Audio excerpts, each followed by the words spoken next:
Buongiorno, ciao a tutti. For anybody that doesn't know me, I'm Donato. Nice to meet you all. Really excited to joining in into the Table22s and created our own little supper club. Thank you all for signing up, for all the support. But let's get going. To start with, let's just get going by putting a pot of water, a saucepan, about a gallon. For a gallon of water, you will need probably about 2 ounces of rock salt in the water, and let's put it on high heat. So while we prepare the appetizer, the water will boil and it will be ready to cook the pasta right away. Dish number 1, vitello tonnato. Like we say, a classic Piemontese dish. Make a nice pile in the middle of the plate. Now you have the thin slice. This is veal is cooked.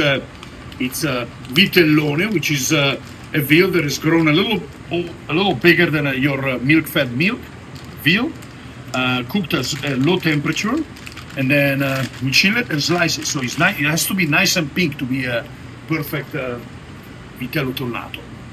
Now we start moving it, and we place it all around the plate. You see. Don't be scared about the pink color because that's totally safe. It's been cooked for 3 hours at low temperature, 3 to 4 hours, and you get this very classic Piemontese dish that is fantastic. Then you want to get number 2, which is the tonnato sauce. And then you just pour the sauce right over it. Look at that. Perfect. Then, of course, last but not least, is a little bit of the capers that we got.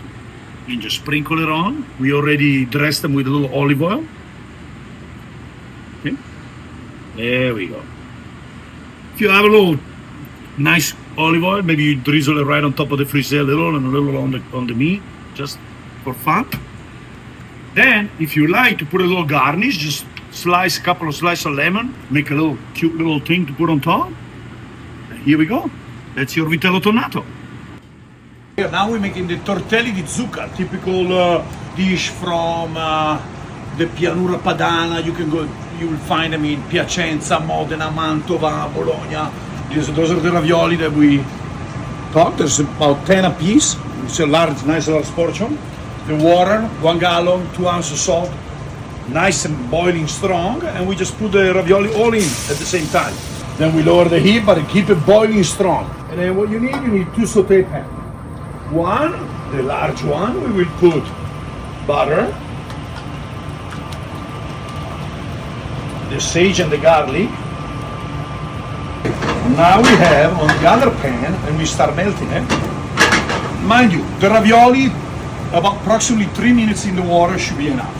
In the other pan, we open number 6, which is the squash puree. And we just put it in. You can see it's going to start pretty much boiling right away, warming up. Let's just keep it warm for now while we wait for the ravioli to cook. At this point, you want the butter to turn nice and brown, but not burn. And once it's nice and brown and the garlic starts browning as well, you see, now we start putting this. Remember, turn off the fire before you put the pasta in. Pasta is cooked. Now we strain it with a hand strainer or with a pasta strainer. You see? Oh, beautiful noise. What we do, we leave it there, and you can see that the brown butter now has formed a nice coating on the ravioli, and that's exactly what you want. The sauce is ready, so let's go plate it so we can eat it.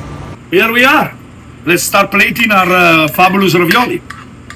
Okay, first, you see the warm-up butternut squash puree. We put 1.5 spoons pretty much in the middle. The same thing for the other side. And then what I like to do is just spread it around the plate, forming a nice wide circle. So now we serve it. Now in the instruction, it says to put the butter and sage right on top. You can do that too.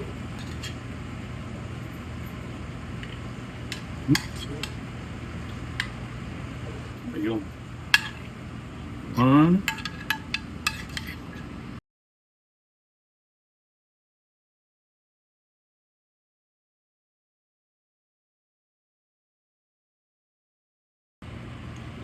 See? And then you pour a little bit of whatever's left over of the butter right in there. The grana padano all over the place. And for those of you that like extra, we got plenty of grana padano in there. There we go.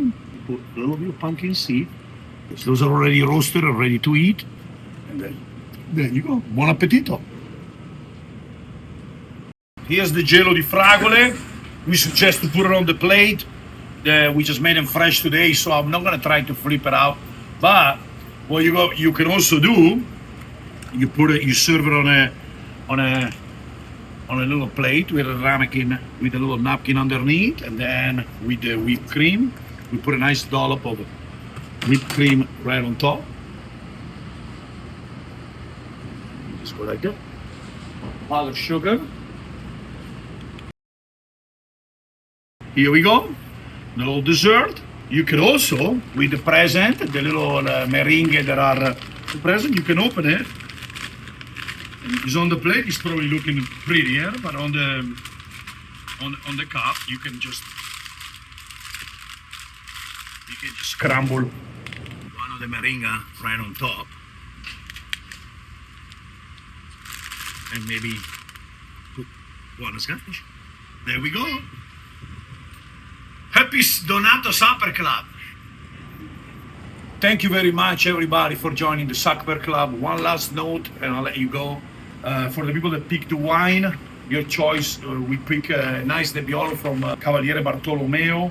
He's a Nebbiolo that is aged actually about 6 months in the tonneau, which are barrel that are 500 liters big.